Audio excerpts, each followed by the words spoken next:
Tonight's episode of Turnbuckle Talk is dedicated to the memory of one of professional wrestling's true legends, Dory Funk Jr. For more than 6 decades, Dory gave his life into professional wrestling as a competitor, a world champion, a teacher, and a mentor to generations who followed in his footsteps. His 4-year reign as NWA World's Heavyweight Champion cemented his place in wrestling history, but his influence reached far beyond the championships he won.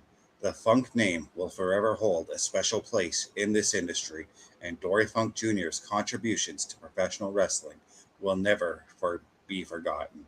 Tonight, we dedicate this show to his memory. From all of us here at Turnbuckle Studios, thank you for everything, Dory.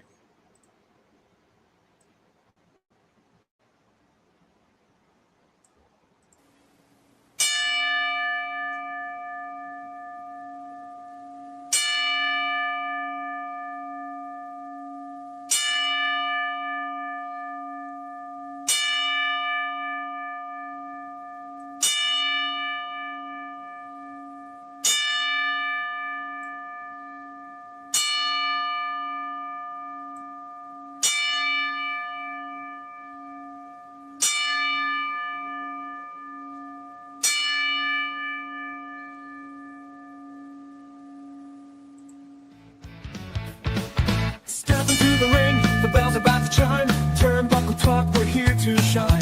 Flagship of the airways, leading the pack. Breaking news reviews, we've got your back. From the squared circle to the backstage news, we bring stories that you can't refuse. Turnbuckle Talk, the voice of the fight. Every slam, every suplex, every highlight.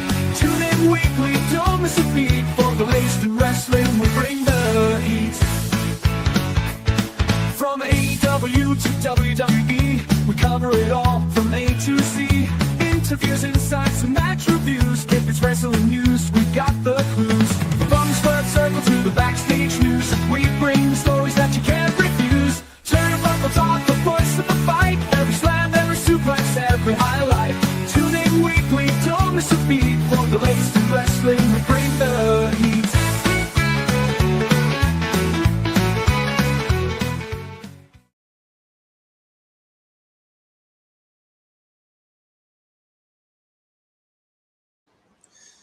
Tonight on Turnbuckle Talk, Kevin Owens is finally back. After nearly a year and a half away from the ring, KO made his longer-awaited return at SummerSlam. But it was what Owens did after his return that caught our attention. Rather than making the moment entirely about himself, Owens took the opportunity to send some heartfelt words to former TNA and AEW star Rebel, who is currently battling ALS. It was an emotional moment that went far beyond professional wrestling, and later tonight, we'll talk about it in the Showstopper segment. Welcome to Turnbuckle Talk. Ladies and gentlemen, this is your host, Chris Best here, and I'm going solo on this one here. And I'd like to thank you all for tuning in here. And we're going to get right into the first story here. Our first story of the night does involve some big news coming out of SummerSlam. Actually, most of the stories do tonight. Let's get right down to it. Our first story of the night is Brie Bella. She was injured over the weekend in her tag team matchup with 6-woman tag match. Let's talk about it right now. Brie Bella's return to the WWE has unfortunately hit a major roadblock following an injury suffered at SummerSlam. Brie competed alongside Nikki Bella and Paige. She didn't compete with Nikki Bella here. I'm sorry, the script is wrong here, but she was up against Fatal Influence night 1 of SummerSlam. But during the match, it was Nikki Bella. I'm sorry, I'm messing up my words here. Brie competed alongside Nikki Bella and Paige against Fatal Influence at night 1 of SummerSlam, but during the match, it became apparent that something had gone wrong. Brie was noticeably protecting her right shoulder, and after the match, Triple H went on to confirm that she had been taken to the hospital for scans, and unfortunately, those concerns turned out to be justified. Brie later revealed that she suffered a broken scapula, and I think I'm pronouncing that right. which is essentially a broken shoulder blade. And despite the injury, though, Brie managed to finish the match before being evaluated afterwards. She has confirmed that the injury will keep her out of action for a while, although exactly when she'll be cleared to wrestle again remains uncertain. The timing couldn't have been much worse, especially with Nikki Bella, who had only just recently returned from her own injury, and WWE seem to have been moving forward with another chapter involving the Bella twins. I believe they were going to be put into the tag team title picture. Now WWE may think about adjusting those plans depending on how long Brie is sidelined. For Brie, the important thing is getting healthy. A broken scapula is no minor injury, especially for somebody taking bumps inside a wrestling ring. Now, we all know that what happened after the match at SummerSlam was that we saw Brie and Nikki attack Paige because of the loss. However, we saw Nikki nursing her arm during the attack. We saw her nursing the arm throughout the entirety of the match. And I've gone back to watch the match, and I cannot pinpoint where the injury happened, but I do know that the recovery time typically for an injury like this, we're looking at about 6 to 12 weeks. So, and that's just the recovery time. The in-ring recovery time is going to be a bit longer. So I'm going to make that bold assumption that I think Brie Bella is going to be out for the remainder of the year, and we could very well see her at the Royal Rumble, perhaps. But the question I have on my mind too, and I'm going to pose this out to everybody else out there. What does this mean for Nikki? Do we see her maybe go off and form another tag team? Do we see her maybe we form a feud, a one-on-one feud with just her and Paige? What does this mean for any storylines that they originally had planned? Because as I said, I do think the Bellas were finally going to be geared up and put into the tag team title picture, because as we know, before Brie Bella got hurt, Nikki and Brie made that claim that they were going to go after the tag team titles, and they had the tag team title match, or they were supposed to have a tag team title match at WrestleMania, but unfortunately, because Nikki got hurt, Brie had to go and find herself a tag team partner, in which Paige became that woman. This just begs the question. Obviously, the women's tag team title picture is being put on the back burner here, and I got to think that for Nikki, we are more than likely going to be seeing her and Paige develop a feud. And if there was going to be a tag team feud, what did that mean for whomever Paige was going to grab as a tag team partner? We all thought it could be AJ Lee. That doesn't seem to be the plan anymore. And maybe AJ Lee could still very well come and be a part of this thing. But the only thing I think we can do is wait until. I mean, we didn't get any answer on Raw last night. The only other thing I can think we could possibly do is maybe, just maybe, wait until SmackDown. Maybe SmackDown will have some kind of an answer. Who knows? Who knows what's going to happen now? But this is the typical thing in the wrestling business, guys. We've got to be prepared for injuries. The WWE probably does have some sort of contingency plan in place for this. And that's the nature of the beast with wrestling, right? If you're going to get hurt, sure, storylines are going to get scrapped. Storylines are going to be put on the back burner. I wonder if they are just going to scrap the Bellas going after the tag belts, or are they going to wait maybe until next year's WrestleMania? As I said, Brie Bella is out now, and it looks like she's going to be out for the rest of the year. Do they just wait till WrestleMania to have the Bellas fight for the tag belts there? And this is what I'd like to pose to you guys. What do you think the WWE should do with Nikki Bella while Brie recovers? And of course, as she is recovering, she is going to need some assistance out there, just as we do, and seems like just as I do right now, guys. So take a look at this ad here. A Turnbuckle affiliation program is looking for more people. If you have passion level for pro wrestling, sports, video games, or something else, then Turnbuckle Studios is the place to be.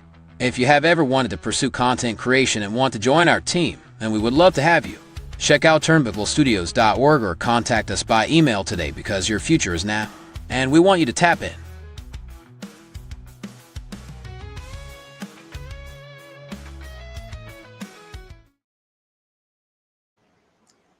And that's right, guys. We want you to tap on in. We want you to tap on over to turnbucklestudios.org.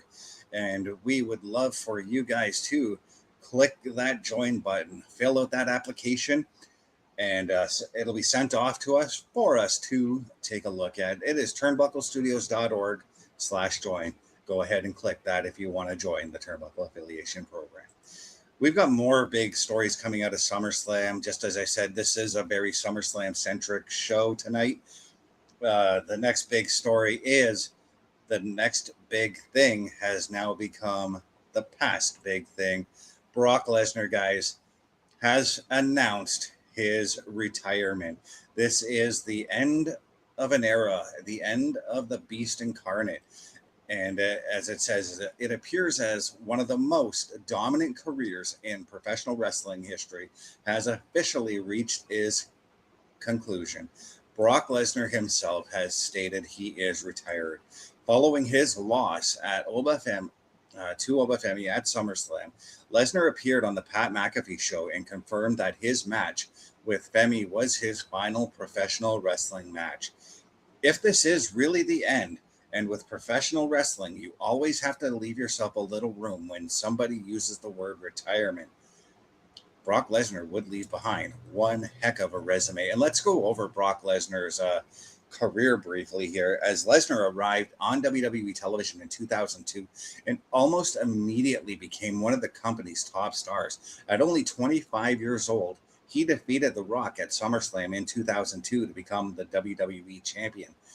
He eventually would leave professional wrestling, attempt to make the NFL, compete in New Japan Pro Wrestling, and make one of the most unlikely transitions imaginable when he entered the world of mixed martial arts.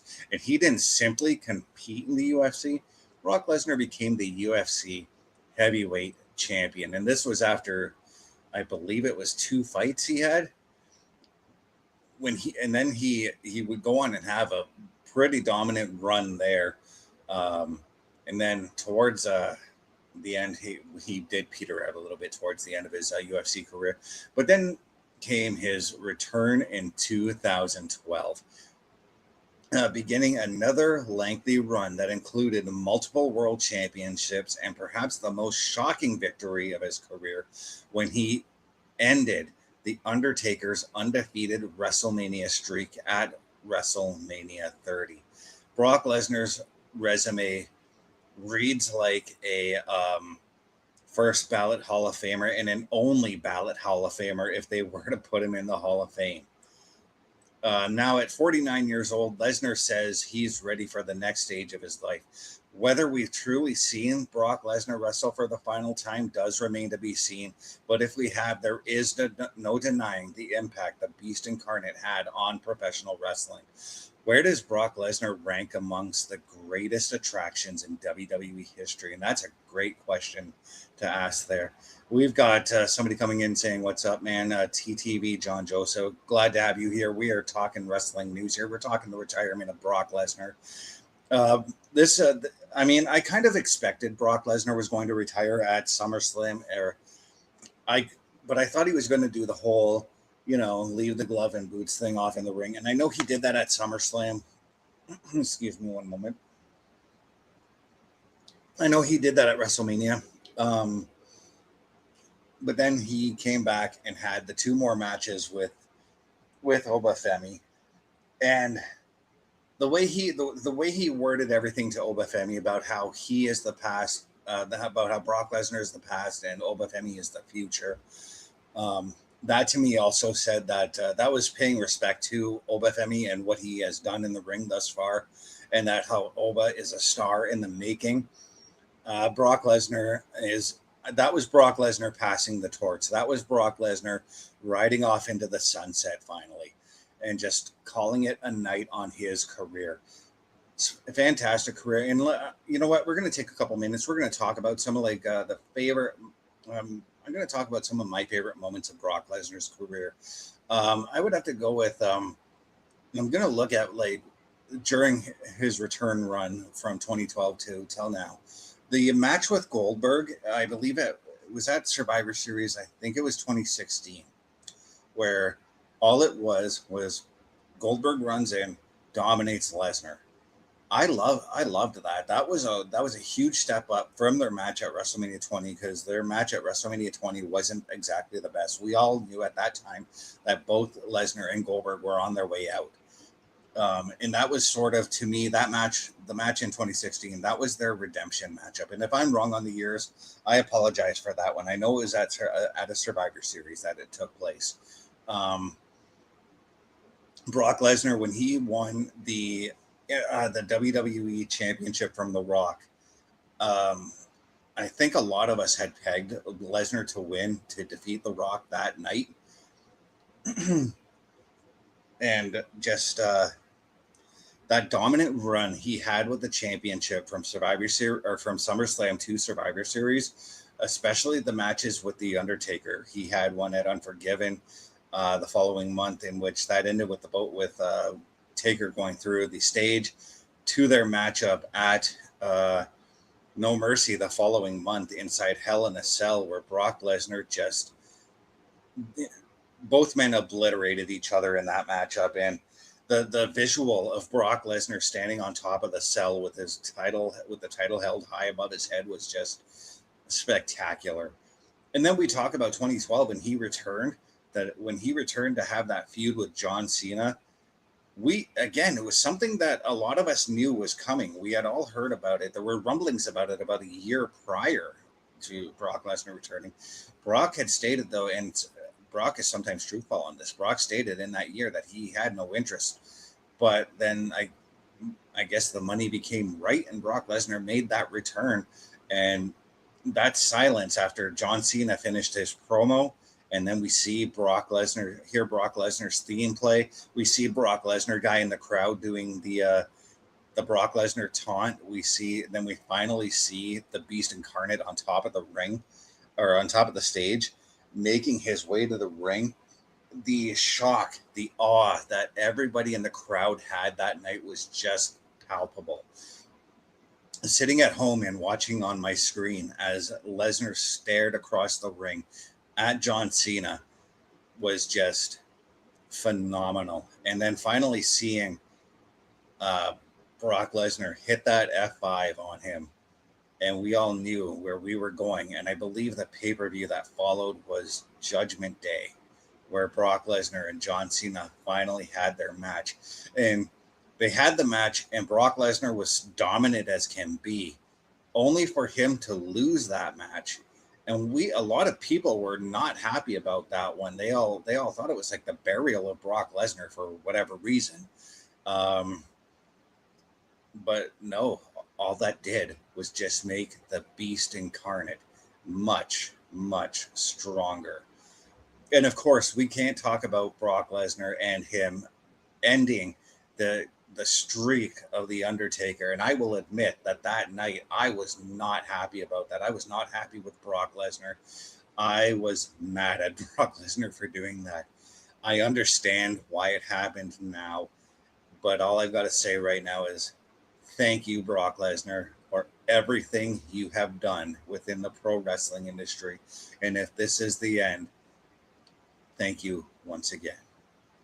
We move on to another story now, as we are looking at a celebrity who has been heavily involved in the WWE over the last couple of months, looking to extend his contract, guys. That's right.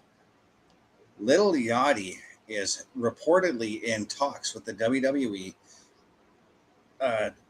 in negotiating a new contract. Yachty has become increasingly involved with the WWE throughout 2026, most notably through his association with Trick Williams. Now, the latest word is that WWE and Yachty are discussing a new deal, and this relationship could eventually involve more than simply accompanying somebody to the ring. There has also been reports that Yachty has also been undergoing wrestling training, raising the possibility that WWE could eventually have him become physically involved inside the ring. Celebrity involvement in WWE isn't anything new, but we've increasingly seen the company work with celebrities who actually want to learn professional wrestling rather than simply make a one-night appearance. For now, this remains a reported negotiation and not a confirmed new contract. So we'll have to see whether the two sides do reach an agreement. Talking about Little Yachty here, and I know that there is some of us at right here with the Turnbuckle Affiliation Program that are not too fond of Little Yachty here, but I've got to say I've actually really enjoyed Little Yachty as the manager of Trick Williams, and I wouldn't say he's a manager; he's more of a hype man. He comes in, he hypes up Trick Williams. He gets the crowd pumped up for Trick Williams because that's his job. That's also typically a manager's job as well. But yeah, this is I think this is going to be a good deal. I think if he does sign, it shows the passion that he has. He's talked about how much he's wanted to do this, how much he wants to be a part of the WWE, while still doing his music career, and that's not a bad thing to bring him in. I would also bring him in to work in the music department, maybe help out whomever's a part of that now. Help out, right? New theme music for certain wrestlers or anything like that. It's not the first time that we've had people come into the wrestling business who had a musical background. I go all the way back to the 80s when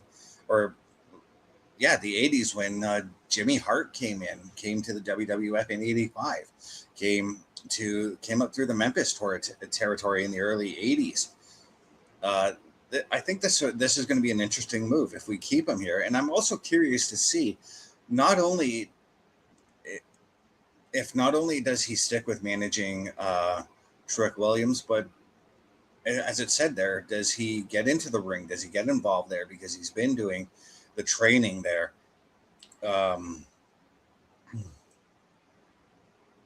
He's been doing the training in the ring, and I'm very intrigued to see just where he goes with this stuff. Does he does he get into that ring? Does he help out with Trick Williams? Do they do a tag team match? Do they get involved with Carmelo, and maybe they form a stable with the three of them or something like that? I feel like, though, that with Little Yachty, and I'm going to go a little bit in the past here. Let's say Hit Row never broke up. Let's say Hit Row wasn't released. I kind of think that Little Yachty might have been a good fit there as well. But we'll have to wait and see how this pans out here, because this is an interesting move here for the WWE.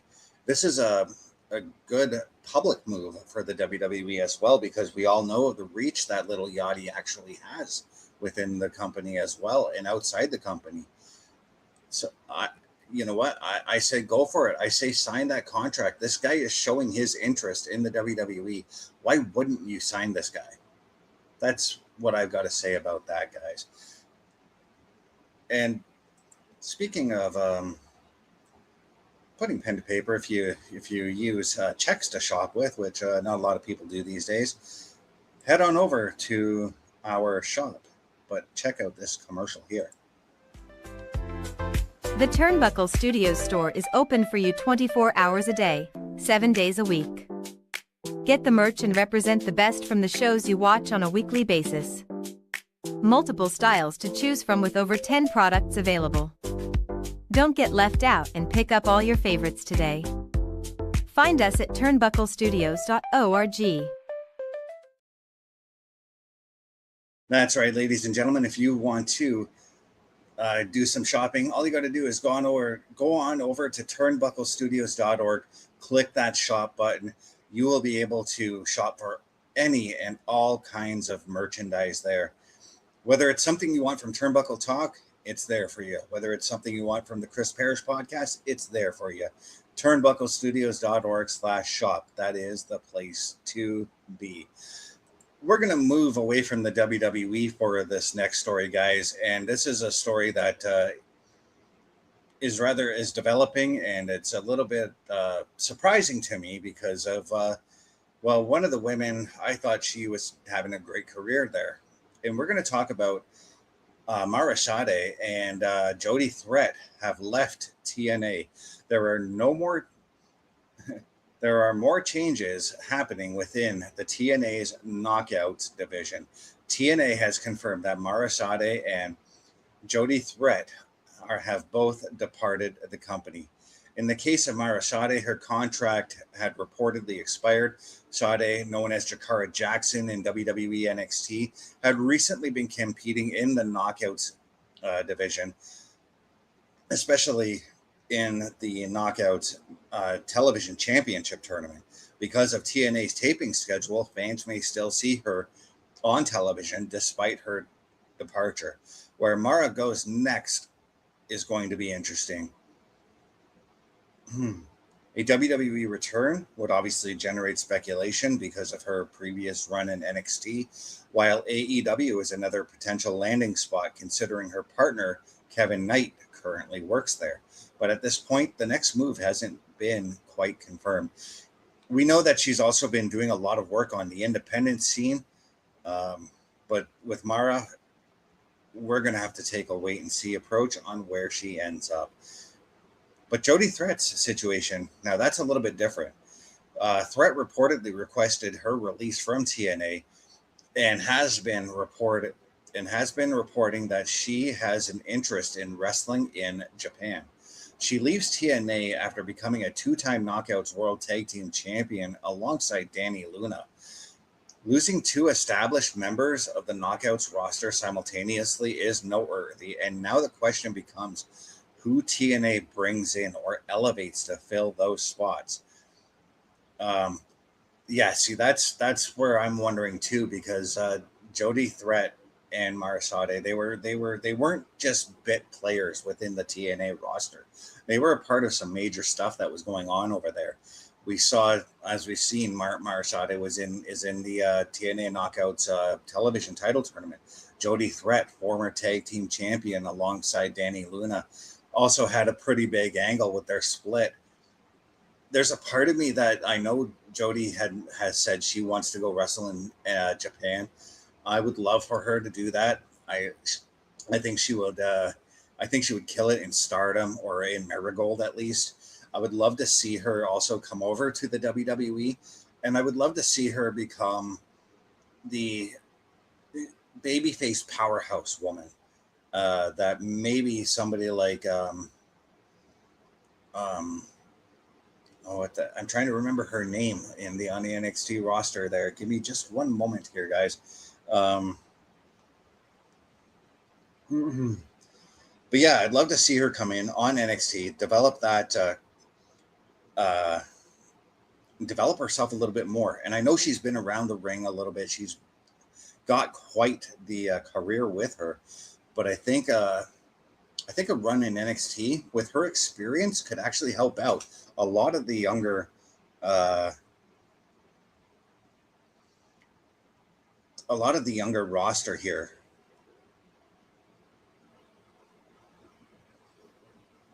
And just hang on one second here. Oh, Zarya. Zarya is the woman that I think I would love to see her come in and have a feud with Zarya over the NXT North American Women's Championship. I think that her and Zarya could put on a great show. And not only, Chris Parrish is coming in saying that it is reported that Sade is heading to AEW to be with her partner, Kevin Knight. Thank you very much, Parrish. I appreciate that. And welcome to the show, my friend. But we are talking about Jody Threat. She's mentioned about going over to wrestling in Japan, but I'm presenting another scenario though, where I'd love to see her come over to the WWE. I'd love to see her wrestle in NXT to help out some of the younger women there. I'd love to see her get into a feud with Zarya over the North American Women's Championship. I do think that there's a bunch of moves that both these women can make. And if Mara does go over to AEW, I think that's a good move for her too. But I'm a little bit skeptical at the same time, because we all are familiar with the usage of women on the AEW roster. And I really hope that they find something for her there, that they give her something substantial. As for Jody Threat, I do feel like she is going to be comfortable in wherever she does end up. I would love to see her in the WWE, but if she does go to Japan, Marigold, Stardom are the two places I would like to see her go to. But yeah, that's I mean, that's all I can really say about that. And it is exciting when we see when we see wrestlers get released. It is sort of exciting, yet sad to see a wrestler depart their company, but it is exciting to see where they go. And Parrish is coming in saying Jody Threat, who I met, I feel prefers to stay busy, and I think Japan makes a lot of sense. And I'm with you on that one. I do think Japan does make more sense, and I think I'm just speaking from where I personally would like to see her go. Japan makes all the better sense in the world for her to go to. But on that note, guys, I think it is time we take our last commercial, our next commercial break. I was going to say our last, but it's not. We want you to take a look at all of the programming that is at Turnbuckle Studios, guys. Turnbuckle Studios and the Turnbuckle Affiliation Program bring you the week of streams. All times are in Eastern Time. Monday night, we are on call as the Raw Patrol is on duty at 8 p.m. Tuesday brings you the flagship show, Turnbuckle Talk, at 8:05 p.m. Wednesday, we play games with the PlayStation Showcase at 8 p.m. Thursdays, let us power your dreams with the Xbox Showcase at 9 p.m. Friday, we invite you to come for a ride with the SmackDown Security Detail at 8 p.m. The weekend brings you Saturday Night Gaming at 8 p.m. On Sunday, be sure to catch the Chris Parrish podcast at 12:15 p.m. And later in the day, the Locker Room presents Wrestling Recap delivers at 7 p.m. Always be aware that weekend shows can vary in times, as the PLE Patrol and other watch party streams are always a must-see. Be part of the shows and join the chat every day, and watch all of the latest episodes on turnbucklestudios.org/shows. And please do not forget to drop a like, follow, and to subscribe to all of our channels, and when the time is right, all you have to do is tap in. That's right, guys. Head on over to turnbucklestudios.org and click that shows button, guys. You'll be able to find all kinds of programming there, whether it is Turnbuckle Talk, whether it is the SmackDown Security Detail, or even the Wrestling Recap. It's all there for you. There's a bunch of programming there. We go live every day, every night of the week. So yeah, turnbucklestudios.org is the place to go. And I'd like to offer a little bit of a correction on that last story, as Chris Parrish has come out and said, have reported that Mara Sade, in fact, asked for her release and it was granted. They were neither fired nor had contracts expired. So yes, thank you very much, Parrish, for that one. But we move on to our showstopper segment, guys. And we're talking about Kevin Owens and his return and the kind words he had said to Rebel, who is out fighting ALS right now. Kevin Owens is back, and after approximately 17 months away from the ring because of a serious neck injury, KO made his surprise return at SummerSlam. What had originally looked like Sami Zayn versus Finn Balor for a shot at the undisputed WWE Championship changed when Gunther was added to the match. Then came another surprise, Kevin Owens. Owens entered the Fatal 4-Way and didn't simply make his return. He won the match, becoming the #1 contender to CM Punk's undisputed WWE Championship. Considering everything Owens went through, simply seeing him walk back through the curtain was remarkable. His neck injury was serious enough that there were legitimate questions about whether Kevin Owens could ever wrestle again. Owens himself has spoken about that that uncertainty and possibility that his career might have been over. Eventually, a scan delivered the news that he had been hoping for, showing enough healing for him to return to the ring. But what happened afterwards is why we are here and why we are talking about this story in the Showstopper segment.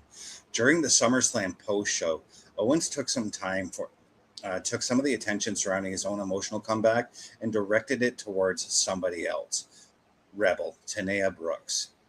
Earlier this year, Rebel revealed that she had been diagnosed with terminal ALS after a lengthy medical battle that had affected her ability to walk and speak. And Kevin Owens used his moment to publicly send his support to her. It was particularly touching because Rebel is best known in recent years for her work with AEW, while Owens is obviously one of WWE's biggest stars. But none of that mattered.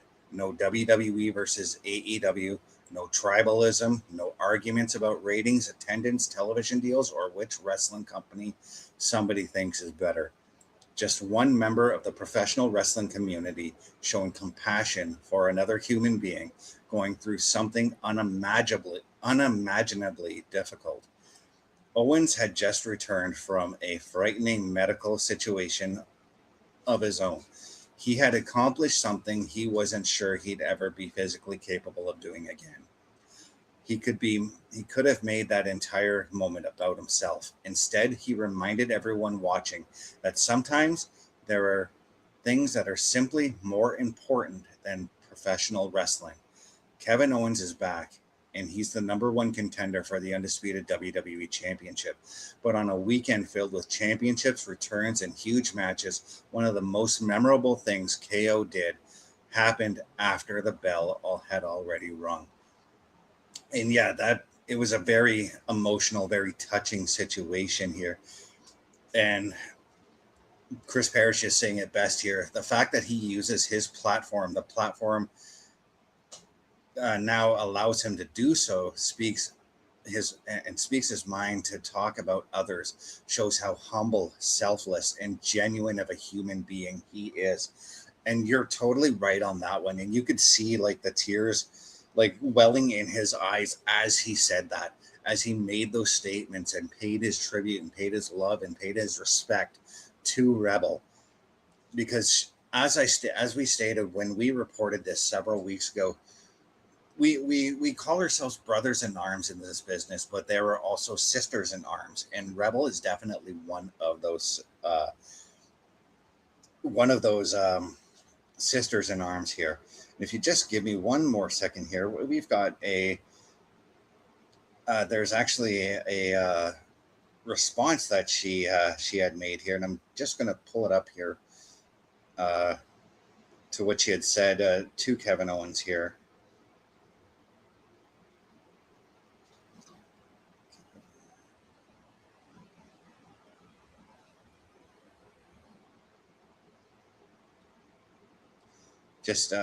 I cannot believe he is a completely humble human being. And it just,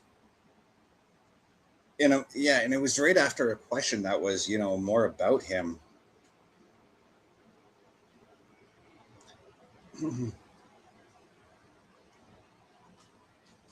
And I'm trying to pull up Rebel's Twitter post here, but I'm not finding it right offhand here. But she gave a very, very heartfelt thank you to Kevin Owens, and it was also very touching to know that she had said that to him, and that she acknowledged everything that not only what Kevin Owens is doing, but what everybody else in the wrestling world is doing too. I've got her quote right here. She actually says, "Thank you, KO. I am proud of your return and you fighting through it to get there. Never stop giving your everything because you are right. It can be taken away in a second." And that's just it. That's how fragile the wrestling business is, guys. You may love the business. You sacrifice your body for the business, but in one fleeting moment, it can be gone just like that. I'm just trying to catch myself here.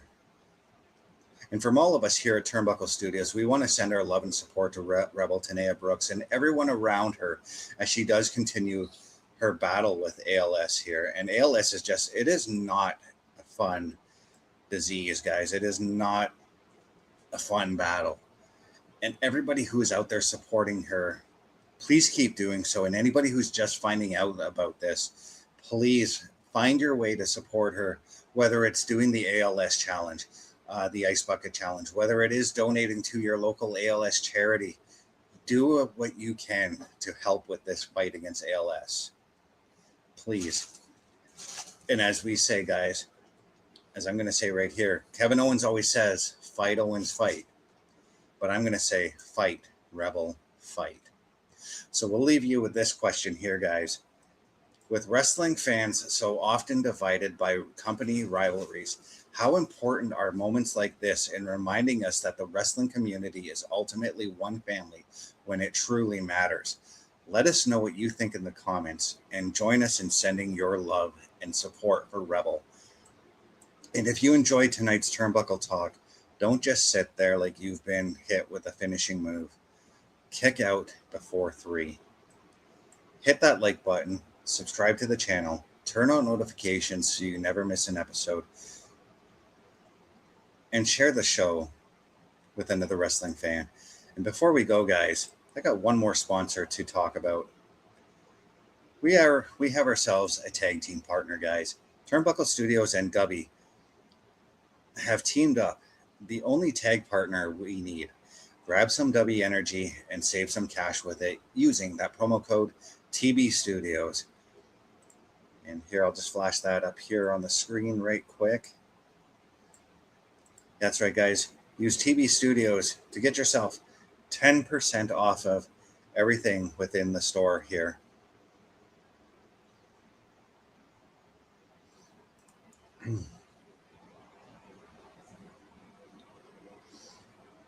There you go. The promo code TB Studios, 10% off, guys. W.GG. That is the website to go to. Thank you all for tuning in, guys.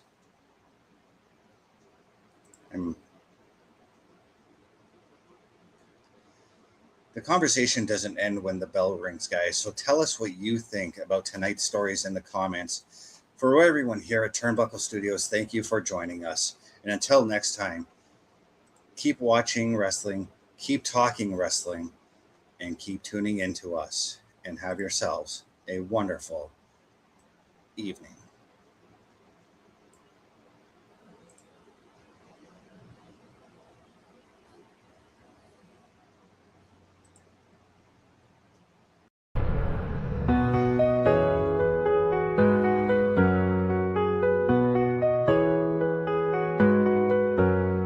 Flagship show setting the tone. In the world of wrestling we stand alone.